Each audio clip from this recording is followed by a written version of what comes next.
Pastor Bernard Gregorio. Palakpakan po natin ang Panginoon sa kanyang buhay. Yung palakpak niyo po kay Manny Pacquiao yun. Yung palakpak sa Panginoon. Hallelujah! Woo! Ayan. So, nakompleto niyo po. Sino po yung nakakompleto ngayong gabi? Yung si Brother Bong lang. Marami pa lang absent. Hindi, maliban po sa amin kasi kami nandito. Si Brother Bong. Okay, si Brother Rafa. Okay. Okay, sa mga may planong pumunta bukas, pwede pa naman kayo ng sarado at church. Wala kayong hindi, wala. Si Nana Marina lagi nandito, very early si Nana Marina. Nandito si Nana Marina, nandito siya. Ayun, palakpakan si Nana Marina, lagi siya nandito. Nung isang araw nga, alas 2 pa rin nandito na. Grabe yan ang mga excited. Amen? So, praise the Lord. Pinagpala po tayong lahat ng Panginoon. Nakarating po tayo sa 2025. Congratulations! Nakarating ka ng 2025. Hallelujah! Okay.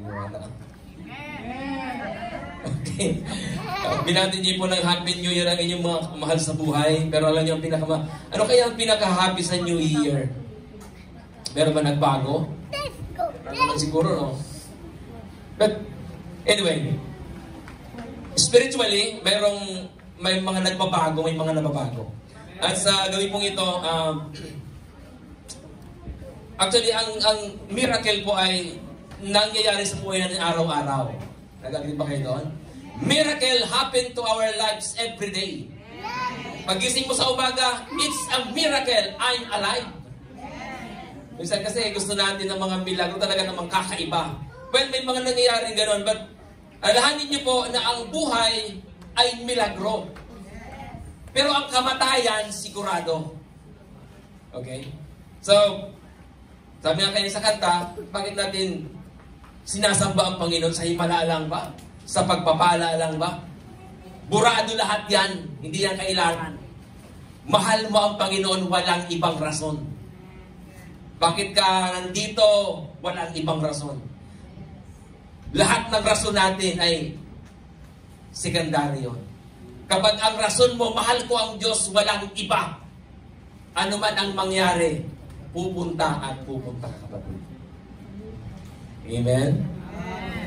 And this night, pang-walo, alam ko, very familiar po sa inyo itong kwento na ito. Isang lalaki, simpleng tao, parehas natin. Okay? Parehas natin, servant of God. In spite of napakaraming hadlang, napakaraming discouragement, ang daming pumipigil, ang daming siyang kalaban, pero nagtagumpay siya. Napakarami siyang problemang hinarap, pero siya nagtagumpay. Siya po ay si Nehemiah. Okay, sa buhay po ni Nehemiah, imagine mo, in 52 days, nabuo niya po yung wall of Jerusalem. Milagro yun na maituturing po natin. At sa gabi pong ito, nag-isip ako sa ito, Lord, ano pong pwede mong i-share sa mga message ngayong unang buwan ng taon. Okay. It's all about, it's time to build your broken walls. It's time to build your broken walls. All of us, lahat tayo may mga broken sa buhay natin. It might be relationship. It might be pangarap na kailangang bigyan ng pansin. Kailangang i-repair. Kailangang i-rebuild. Maaring sa buhay natin, lack of spiritual appetite. Wala ka ng gana. Tinuturing mo na lang na itong ginagawa mo ay part ng religion. Think about that. Maaring sa Word of God, hindi na rin po ganun ka-excited. Maaring ang prayer life natin ay hindi na rin ganun ka-strong. Pag nagyari yon, yung wall natin spiritually is about to collapse. Pwedeng bumagsak yung ating wall spiritually. That's why, sa gabing ito, kailangan natin ng i-repair. Haharap tayo sa isang doktor na magbibigay ng kanyang personal na diagnosis. Di ba pagka pumunta tayo sa doktor, i-interviewin tayo, hindi niya po uhulaan ang sakit natin. Tayo mismo magsasabi. Tama ba? Tama ba? Tayo po ang magsasabi, ganito po ang nararamdaman ko. Wala namang doktor na pagtingin sa'yo sa mata mo, alam ko na ang sakit mo. Walang ganon. So ngayong gabing ito, you yourself, I myself, alam mo ang sitwasyon ng sarili mo. Alam mo yung stand mo sa Diyos. Kilala ka ng Panginoon. Pwede mong itanggi ngayon yung kalagayan mo, but in the eyes of God, true. Hindi pwedeng itago. My dear brethren, mapanat tayo because in the Old Testament, merong isang lalaki na sa kanyang pagkilala sa Panginoon, nakapagsulat siya ng kanyang journal. Yung kasaysayan ng kanyang buhay ay pwede nating tingnan, pwede nating gayahin, at pwede nating sundan para naman makita natin. Might be my wall, personal wall ng aking sarili. In the eyes of God, ay dapat ko lang i-repair. Nehemiah, a master builder. Dahil meron siyang Diyos na makapangyarihan. Ulitin ko po ito. Imagine, sa napakalawak na wall, in a matter of 52 days, nagawa niyang itayo ang wall ng Jerusalem. Historical po ito. By the way, the meaning of his name, Nehemiah, the Lord's comfort. Yun ang ibig sabihin ng kanyang pangalan. And the people during this time is in need of comfort. Kailangan talaga nila na meron sa kanilang magko-comfort, na meron sa kanilang dadamay. Si Nehemiah, nagplano at ginawa yung kanyang plano. Sa lahat ng mga plano po natin, isang gunit po lang sa Panginoon. Sapagkat ang Diyos ay mabuting matuwid ang Panginoon. Gusto ko po kayong i-motivate ngayong gabing ito. That during the time of Nehemiah, bagsak halos buong Israelites people. But God used this man of faith. Sinimulan niyang tingnan yung kalagayan ng kanyang bayan. At siya po ay, mapapansin po natin mamaya as we discuss few points, mapapansin po natin, sinamahan siya ng Panginoon. Bago tayo magpatuloy, tayo po muna ay manalangin. Aming Diyos na mabuti, maraming pong salamat na sa gabing ito kami ay nagkatipon. Gusto po namin makuha ang pinakaminsahe nitong kasaysayan ni Nehemiah. Nais po namin, Panginoon, na buksan ang aming mga mata, maging yung aming mga spiritual na paningin, Panginoon, to see the things, what you have done sa buhay po ni Nehemiah. Paano niya ginawa ito, Panginoon? And it's you, our God, our mighty God, our almighty God, full of power, full of potential, full of authority, full of everything.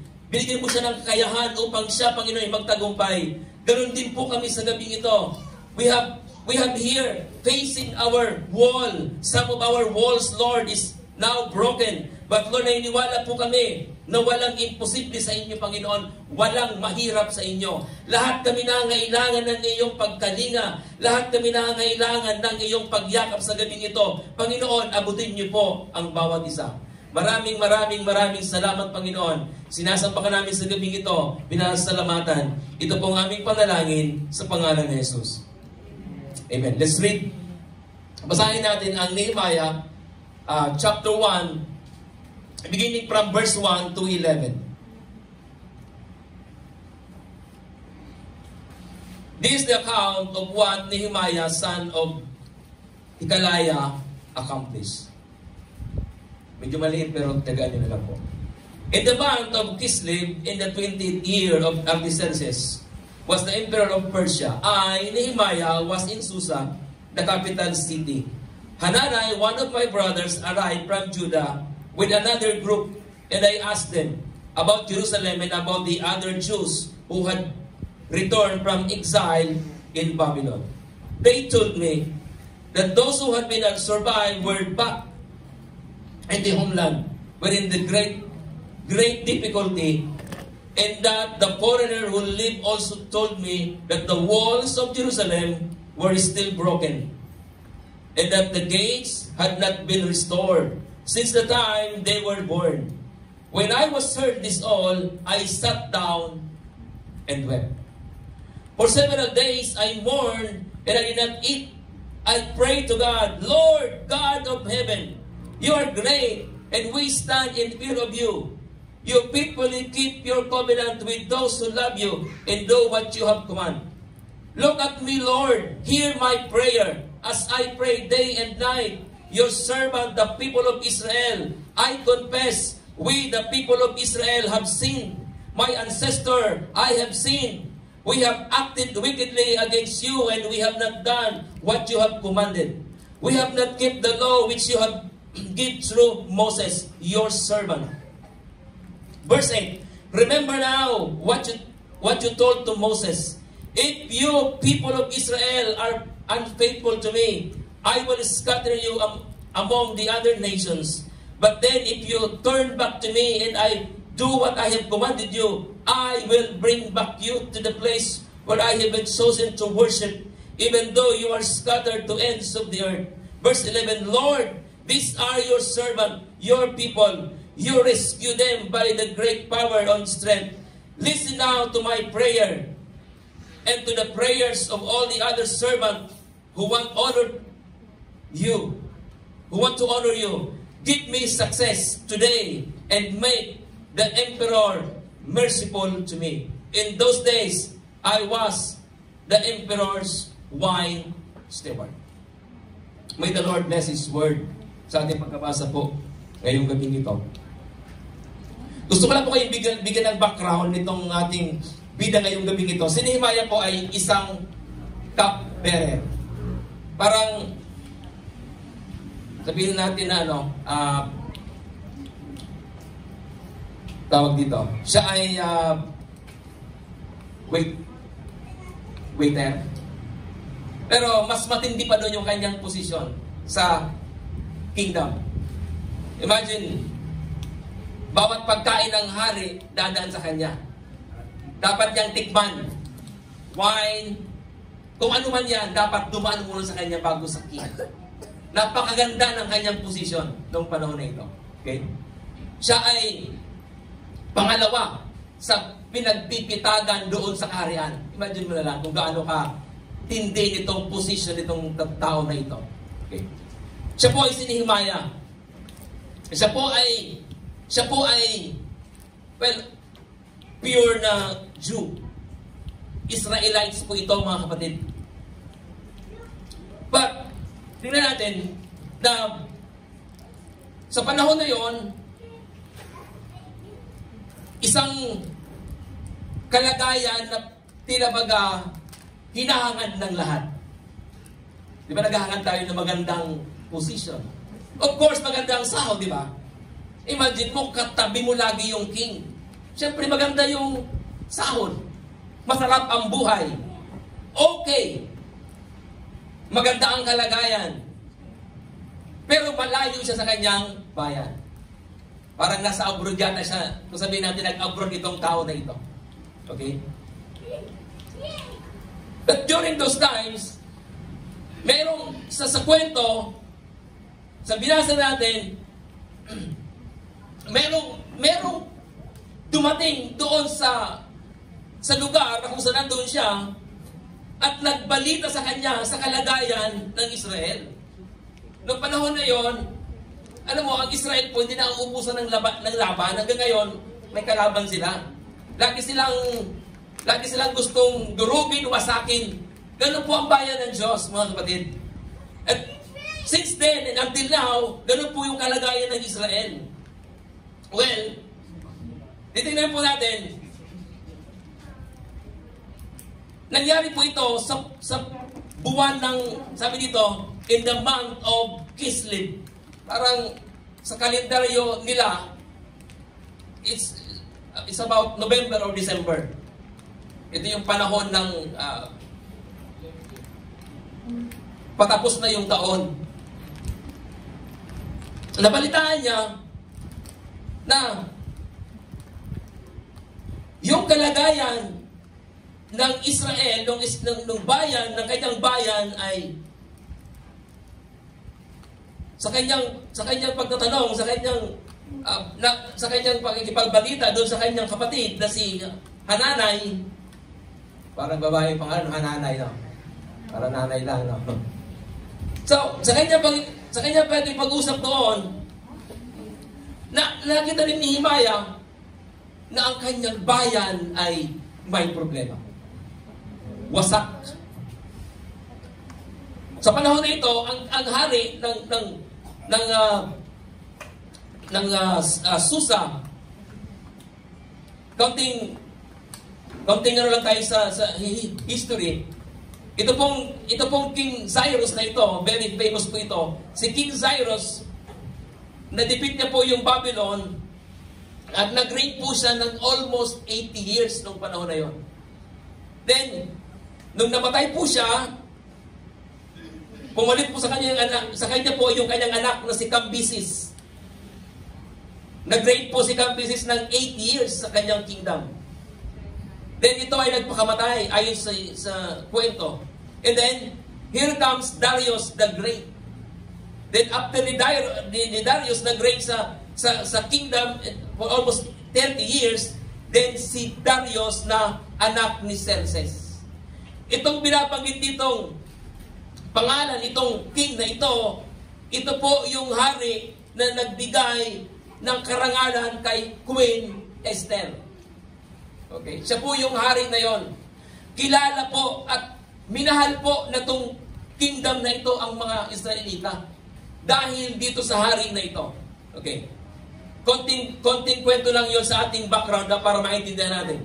Now, punta na po tayo dito sa ating pinaka-pag-uusapan ngayong gabing ito. As cupbearer, si Nehemiah, maganda ang posisyon, maganda ang kalagayan, subalit nabalitaan niya na ang kanyang bayan ay may problema. Yung wall ng Jerusalem ay wasak. Sa panahon na yon ay napakalaga ng wall.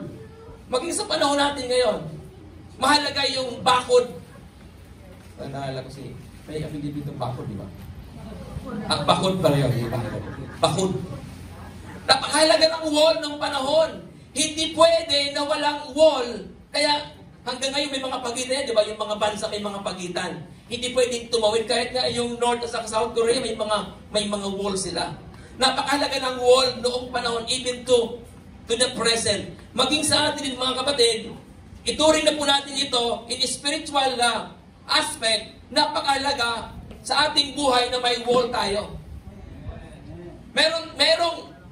Merong namamagitan between you and the enemy. Kung walang wall, napakadali ka lang na lapitan, napakadali ka lang na wasakin, na durugin ng kaaway kung walang wall. Napakahalaga na merong wall ang bawat isa.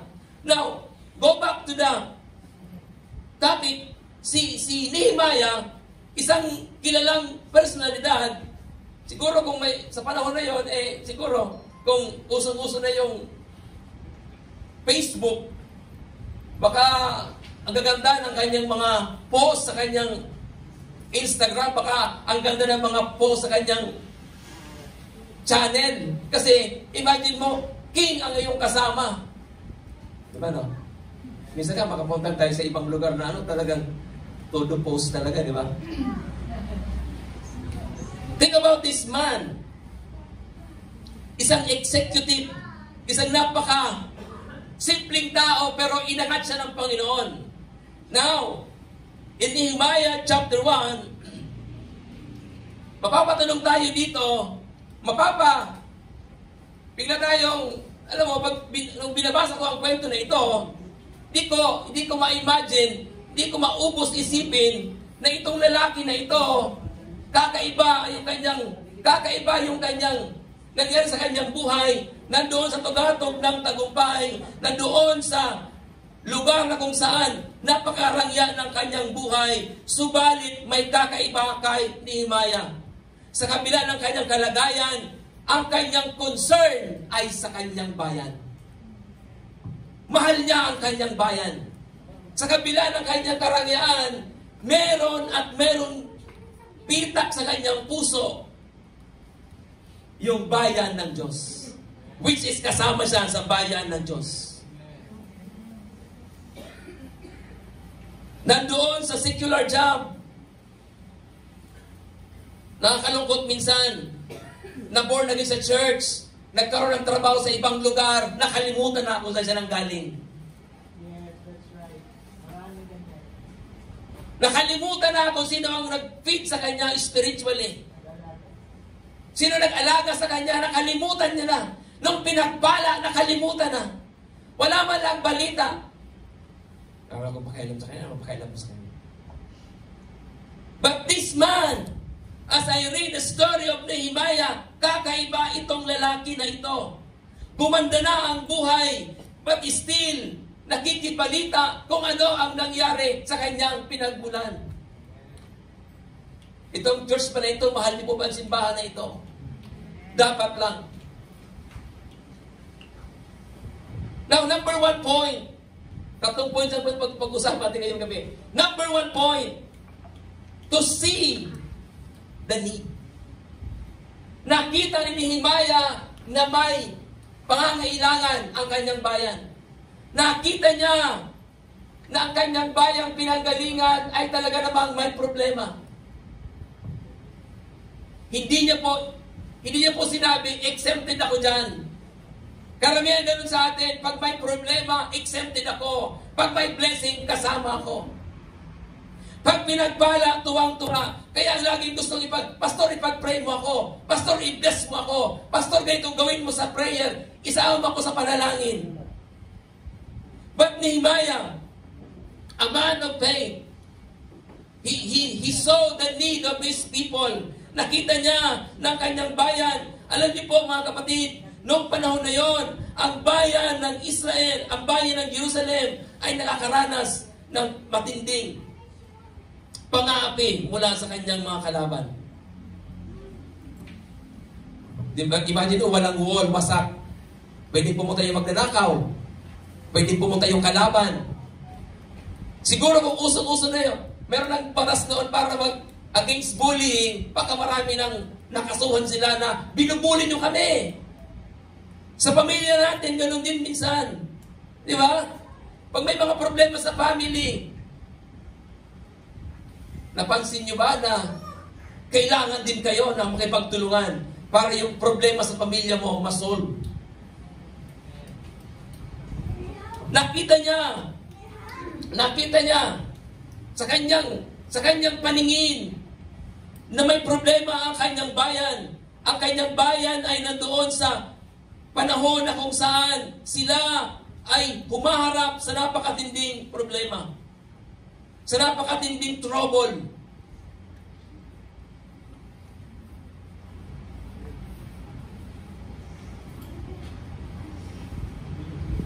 At atin po mapapansin mga kaibigan,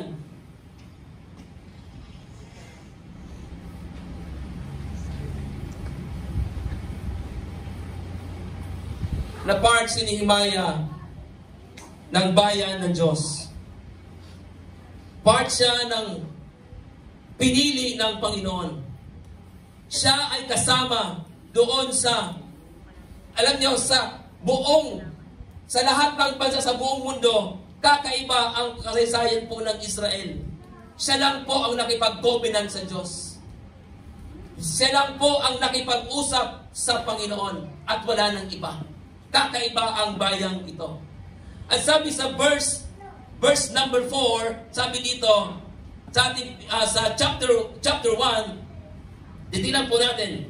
Sabi niya ganoon, when I heard this, I sat down and wept. Nung nabalitaan niya ito, nung sinabi ng kanyang kapatid, ng kanyang pinsan, ang nangyari sa bayan ng Israel, ang ginawa niya, naupo at umiyak. Sa sobrang discouragement, sa sobrang, alam mo yon, sino po sa atin na pag may problema natutuwa tayo, wala naman, di ba? Pero ang iba-ibang reaction eh. Pero si Nehemiah, kakaibang reaction nung narinig niya ito. Sinara niya yung kanyang bibig, wala siyang sinabi, ang ginawa niya lang naupo at umiyak. Nanalangin. Hindi nagbunga nga, hindi sa kung ano-ano pang dahilan, hindi nagrason, hindi nag-excuse, kundi naupo. Inisip niya, anong gagawin ko? Paano ang gagawin ko para maging part ako ng solusyon dahil may problema? Itong verse na ito, pag tinignan po natin mabuti, mga kapatid, sa kanyang pag-upo at sa kanyang patuloy na pag-iyak sa Panginoon, nakita ng Diyos ang kanyang puso. Nakita ng Panginoon na meron siyang plano at meron siyang pwedeng gawin para sa bayan ng Diyos. Ang kakaiba pa dito, sapagkat ng ating mga pansin, hindi niya po in-excuse ang kanyang sarili, kundi isinama niya ang kanyang sarili. Inamin niya, may problema din talaga, kasama ako doon. Pagkaminsan, mas madaling magturo ng iba kaysa aminin ang problema. Pagkaminsan, mas magandang maghanap ng dahilan kaysa gumawa ng paraan. So, nakita niya, may kailangan akong gawin. May kailangan akong ayusin. He wept before God about the condition. Umiyak, tiningnan kung anong magagawa. Nag-fast and pray. Kailan ba tayo huling nag-fast at nag-pray? Kailan ba tayo nagkaroon ng panahon sabihin natin, kailangan kong gawin ito? Kung prayer, okay yun. Pero mas maganda, may fasting. Kung ngayong taon na ito, kung nakaraang taon, hindi natin nagawa, ngayong taon na ito, pwede natin gawin na mag-pray at mag-fast. To pray for someone's condition. To fast for someone's condition. Maging yung ating bansa sa panahon na ito, kayo ba ay may balita sa nangyayari sa ating bayan? Kung may mga cellphone kayo, alam nyo ang nangyayari sa ating bayan. Panahon na yon para umiyak tayo at mag-ayuno para sa ating bayan. Huwag lang puro sarili. Huwag lang yung puro pangailangan mo. Dapat mo rin makita, may higit na pangailangan kaysa pangailangan mo.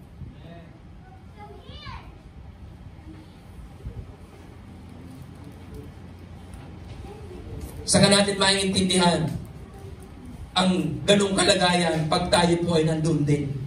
Pero pag wala tayo, parang everything is okay. Kahit nasa church, hindi ba? Ako,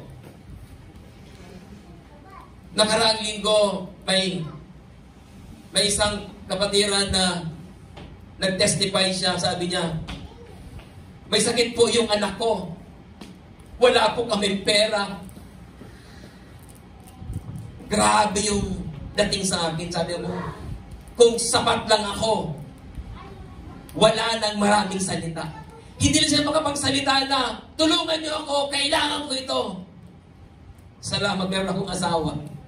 Hinipo ng Panginoon. Tayo sa church, meron ba tayong ganong pakiramdam na yung kalagayan niya, kailangan niya ng tulong ko sa kalagayan niya ngayon? Hindi na kinakailangan magparinig pa siya. Kaya alam nyo, nakita ko kay Nehemiah, isang napakagandang katangian ng isang totoo o kaya mature na mananampalataya. Walang salitang lumabas sa kanyang labi against doon sa kanyang narinig, kundi ang ginawa niya, nanalangin. Nag-intercede po siya, kapatid. Nagsakripisyo itong tao na ito.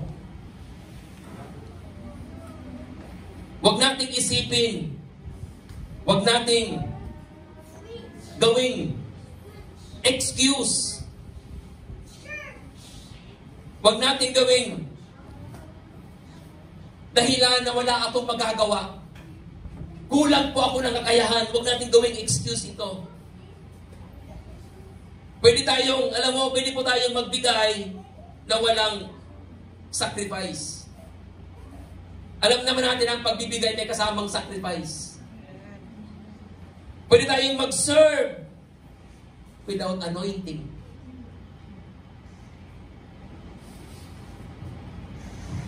Hindi lahat ng tumatayo dito ay magpapatama tayo. Hindi porke binigyan ng pagkataong tumayo ay magpapatama. Hindi po ganon ang diwa ng salita ng Diyos. Pag pinatayo dito, magdadala ka ng salita ng Diyos para mag-encourage. Kasi maraming pupunta ng simbahan, bagsak ang kanyang spiritual, bagsak ang kanyang moral, may problema sa bahay, may problema sa trabaho, problema lahat. Pagdating sa church, imbis na ma-bless, lalong lumubog ang kanyang kalagayan. That's why we sow, but we do not reap. Tingnan natin itong mga bagay na ito. Look at Nehemiah.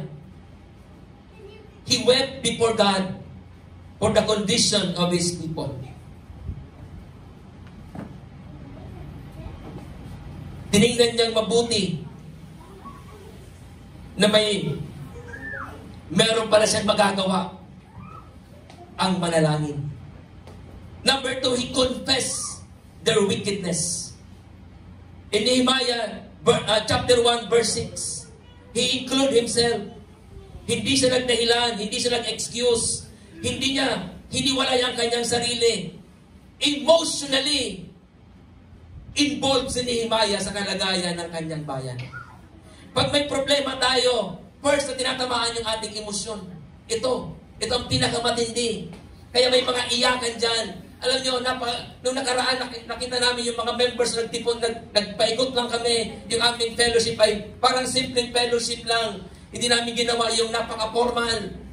Nagpaikot lang kami. Pinakinggan ko yung kanilang mga nasa puso.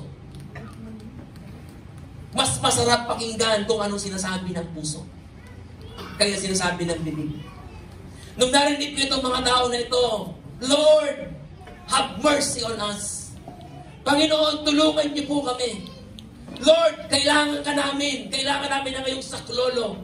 Alam niyo mga kapatid, madaling maghanap ng dahilan kaysa gumawa ng paraan para itong tao na ito ay matulungan natin.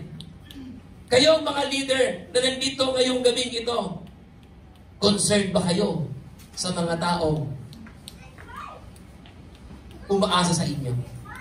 Sa mga pioneering natin, nandun ba yung ating concern? May malasakit pa tayo? O pupunta lang tayo doon, part na ako ng team. wala naman akong ginagawa.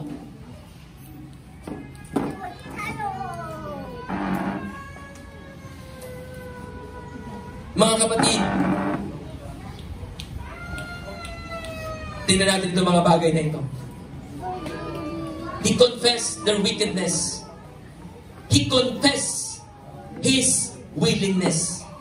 Maliban sa wickedness na nangyari, kasama siya doon sa dapat humingi ng tawad sa Panginoon. Still, nandun sa kanyang puso, I am willing, Lord. Kaya nung nakita niya, Panginoon, nandito ako. Here I am, Lord, send me. Alam niyo sa kwento na ito, basahin niyo po yung buong kwento.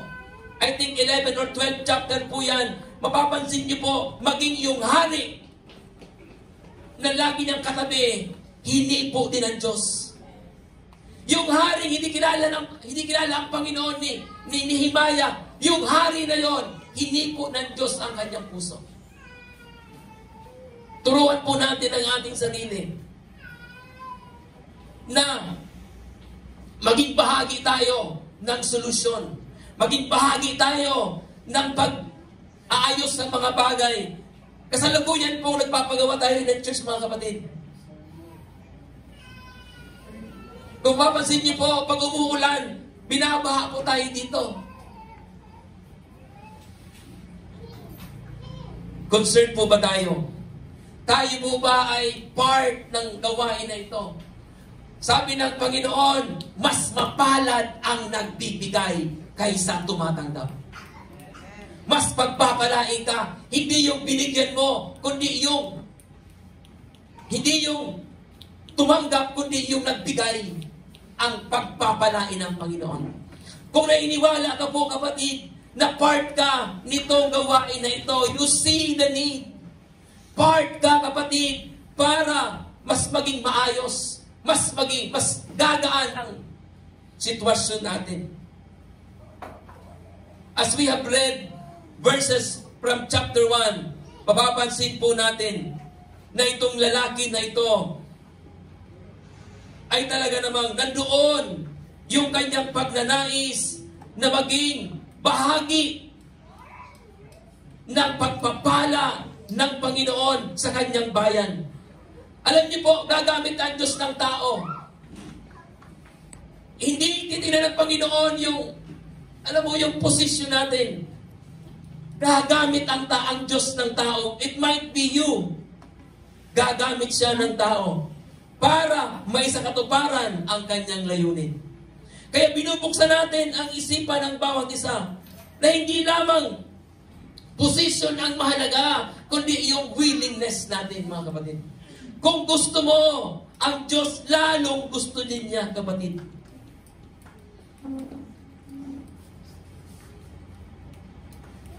Purihin ang Panginoon. As we have this point number 1, nakita ni Nehemiah na may pangangailangan. For us to build our walls of defeat, yung mga walls natin sa buhay, kinakailangan natin itong pangalawa na ito, to feel the need. Maramdaman natin. Maliban sa nakita, maramdaman. Ramdam ba natin itong ating kasalukuyang kalagayan? Maaaring maganda ang kalagayan ninyo. Maaaring okay kayo. Maaaring sa tingin ng iba wala kayong problema. Pero meron talaga palang problema. Minsan, di ba? Minsan mahirap amin na may problema. Kaya nga pag tinanong ka, kumusta ka? Magkano ng sagot? Okay. Pero deep inside, may problema tayo. Kaya napakahalaga, pag tinanong ka ng iyong leader, kumusta ka? May ibig sabihin yon. Pag tinanong ka ng pastor, ng leader mo, kung kumusta ka, may ibig sabihin yon. Maaari gusto kanyang kausapin, maaari gusto kanya na magsabi ng totoo. Kasi minsan, nagtatago lang tayo dun sa mga comfort zone natin. Nang akala natin, pwede natin itago yun forever. Hindi natin pwedeng itago forever. Malalaman at malalaman din. Tingnan natin ito. As Nehemiah, he feel, alam mo yung pakiramdam na sobrang mabigat at sobrang, alam mo yun, hindi ko ma-explain in front of you kung ano yung mixed emotion na meron itong tao na ito na pwede, alam mo, pag ang tao pala ay nakaramdam ng mixed emotion, pwedeng, may mga inaatake na, yung biglang atake. Yung pala yung pakiramdam na hindi niya ma-express. Alam mo yun? So, ganun pala yun eh. Mabuti na lang si Nehemiah, walang high blood dito, hindi sa high blood. Wala siyang, hindi mataas ang cholesterol niya dito. Baka, kung mataas ang kanyang cholesterol, baka inatake na sa puso itong tao na ito. So, sobrang pagmamahal sa kanyang bayan, ang ginawa niya, malipas na nanalangin, nagkumpisan sa Panginoon, humiling sa Panginoon, humingi sa Diyos, ng malinaw na gagawin niya kung ano pwede niyang gawin.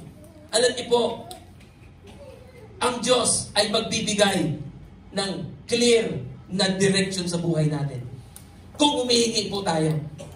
Nakadepende. Tayo mga Kristiyano, ang maturity, hindi yung tagal, hindi yung ilang taon ka na, hindi yung nagbilang ka ng taon, hindi yun ang basihan ng pagiging mature natin. Ang basihan ng pagiging mature ng isang Kristiyano, paano natin ina-approach ang Panginoon sa mga panahon na talagang humaharap tayo sa napakatinding problema ng buhay natin.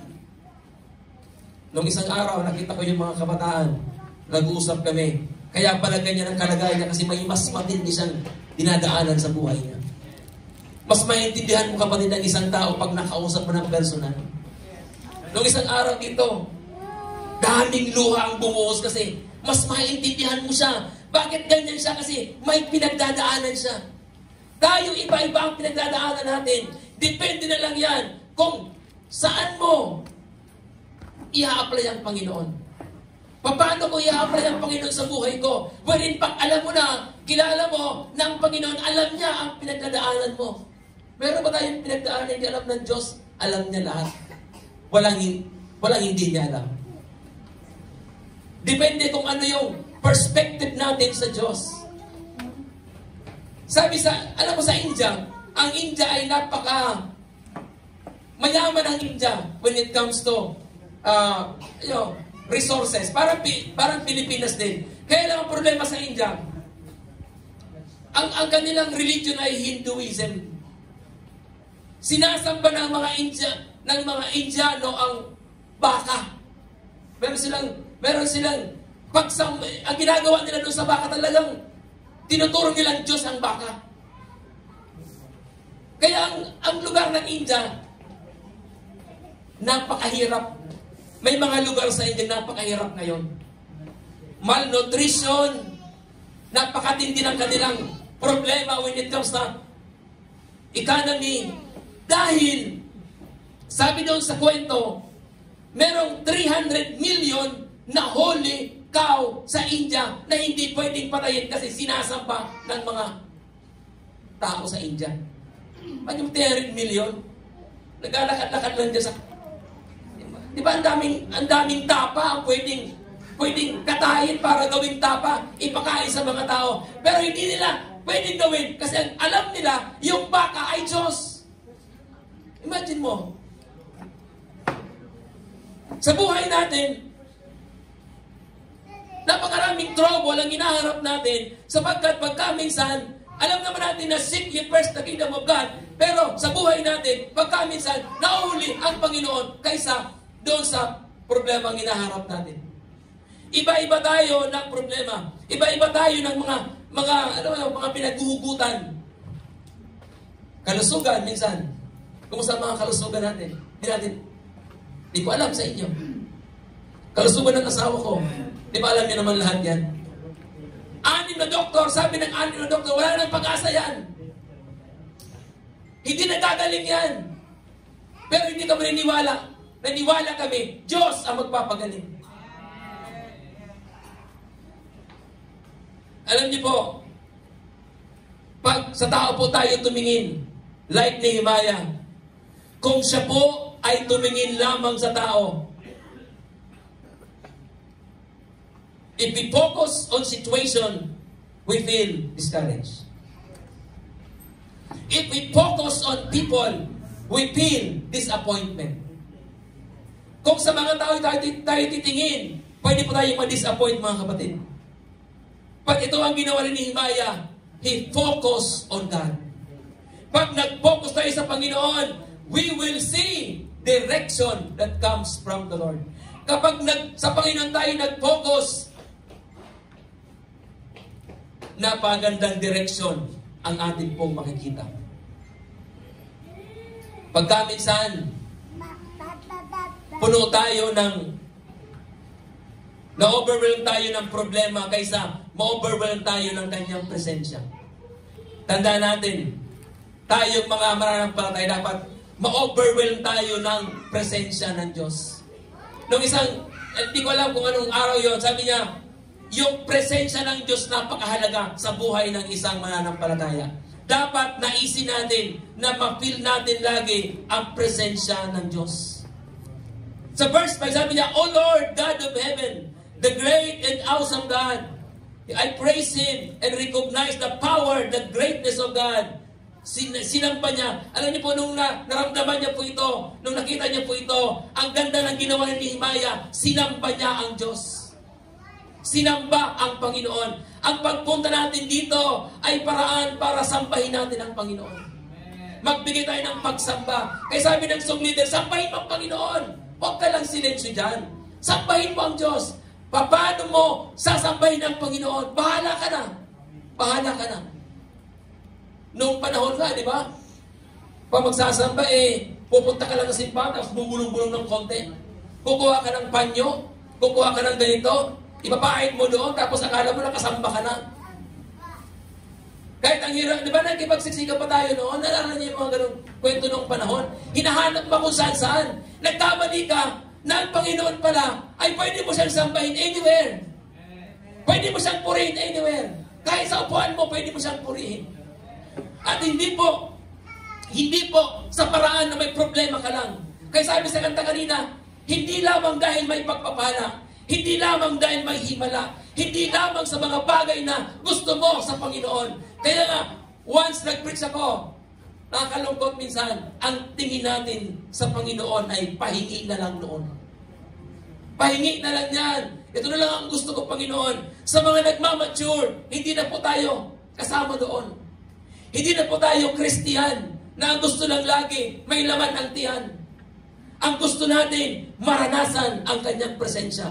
Willing ka ba na maranasan ang kanyang presensya sa buhay mo, kapatid?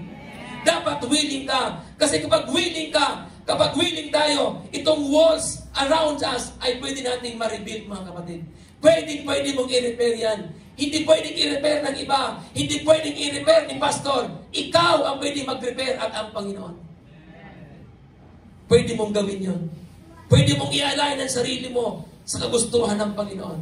As we feel the need, as we have this feeling of being disappointed, this feeling of being discouraged, noong isang araw, nanonood ko ng balita, nagkakanya-kanyang mga senador, nagkakanya-kanyang mga congressman natin, nag-aaway-away ang mga iniluklok natin sa posisyon.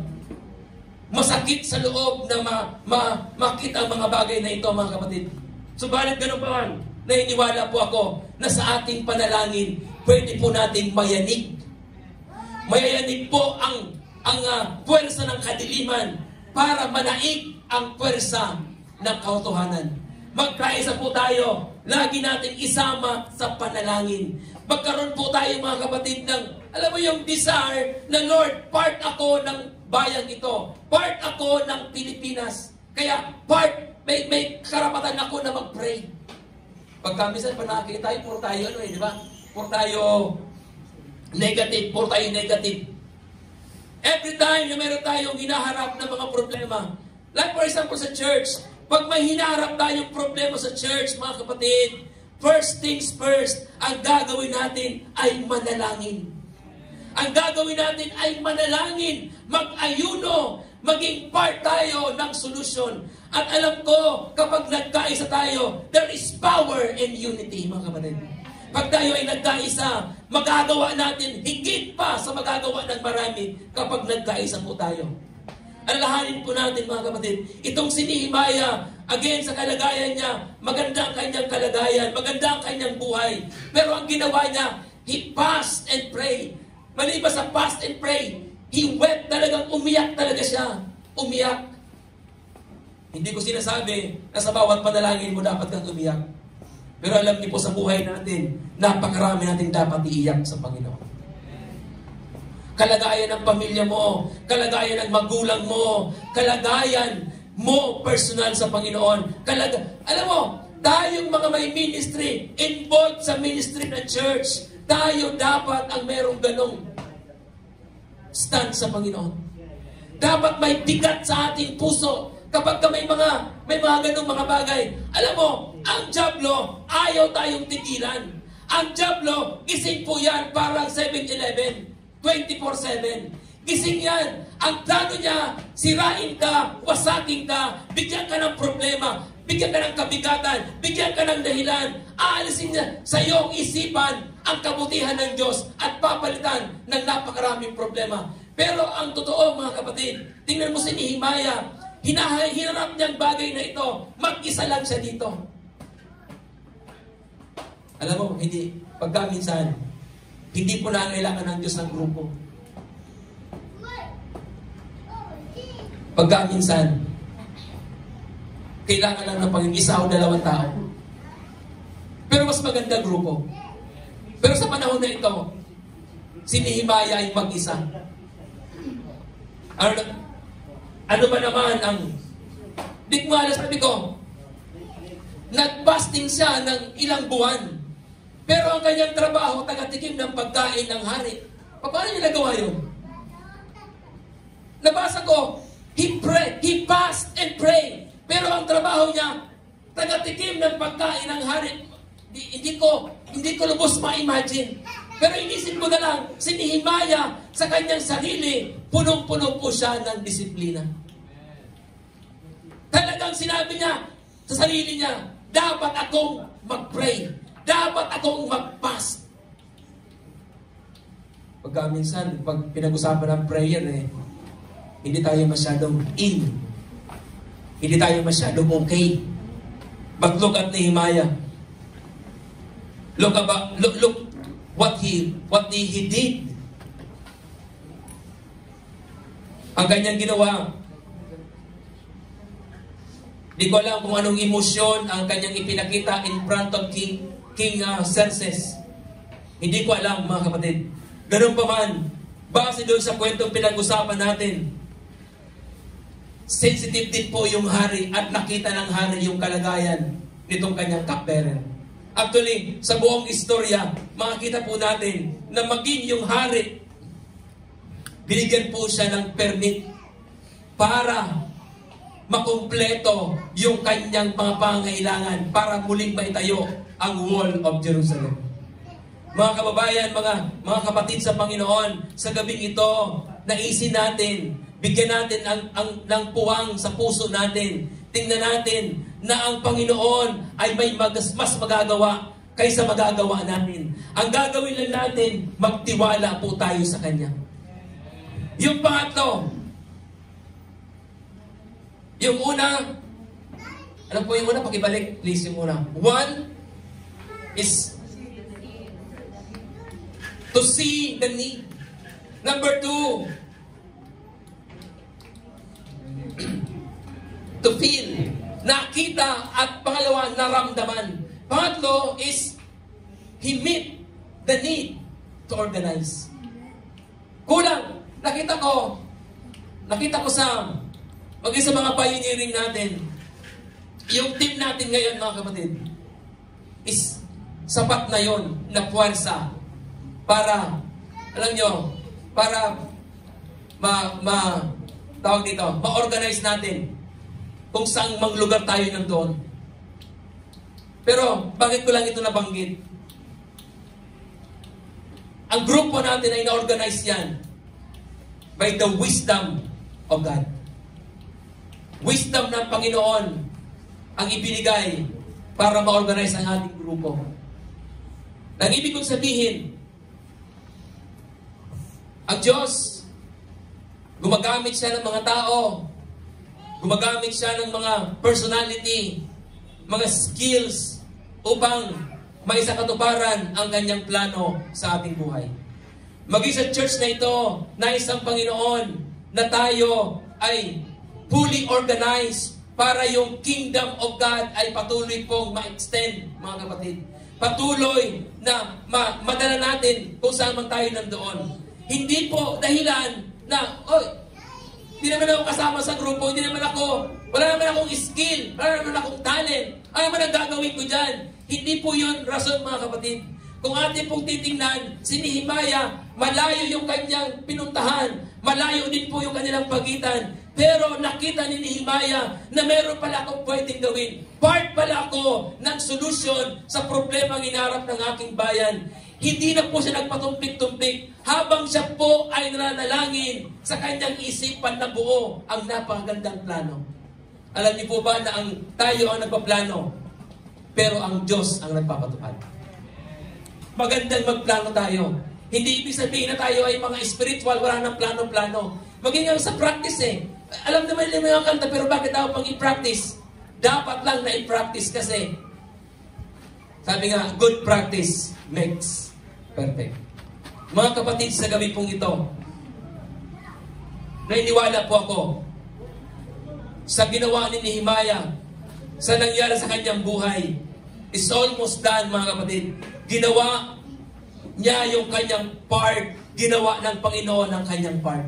Ang Diyos ay patuloy na gumagawa sa buhay natin. Ang pwede lang natin gawin, mga kaibigan, ay magtiwala tayo sa Panginoon.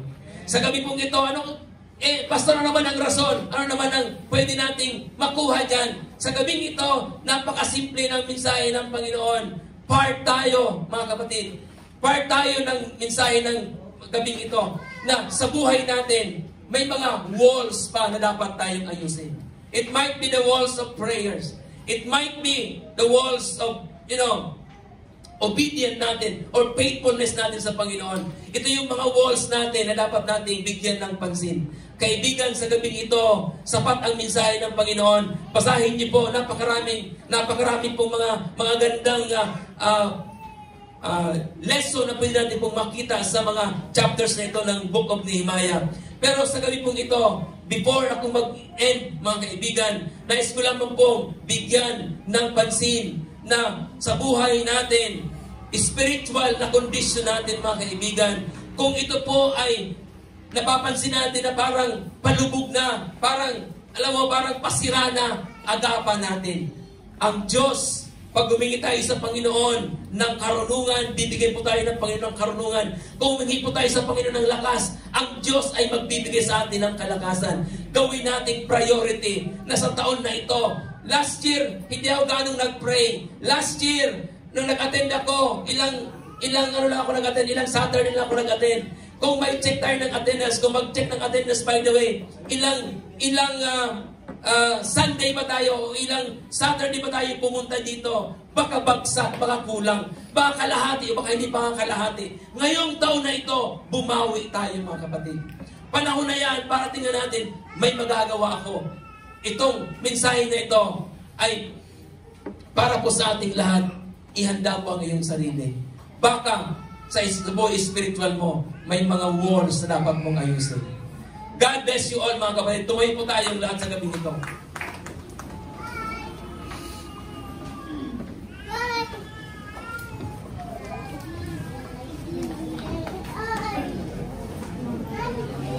Manalangin po tayo.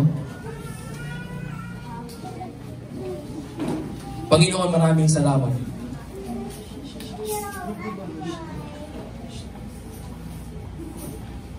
May mga walls sa buhay po namin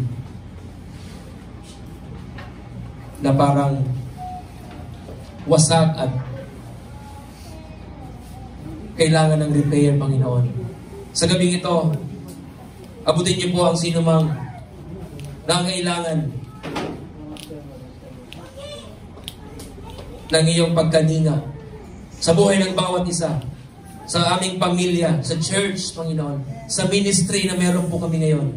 Lord, maraming salamat. Tulungan niyo po kami na maging kaming mapagbantay sa amin pong kalagayan espiritual.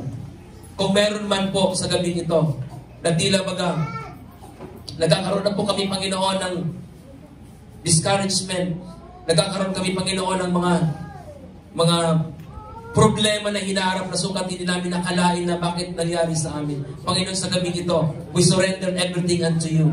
Maraming salamat na ang wall namin spiritually ay pwede mo i-repair, Panginoon, sa gabi ito. Tulungan niyo po kami. It's not by might nor by power, but by the Spirit, says the Lord. Maraming salamat, Panginoon. Pagpalain niyo po ang bawat sa ngayong gabi ito na nakinig na ngayong mensahe. Pinupuri ka po namin, sinasampakan namin. Ito po ay panalangin sa pangalan ng Jesus. Amen. Palapanan ng Panginoon, mga kapatid.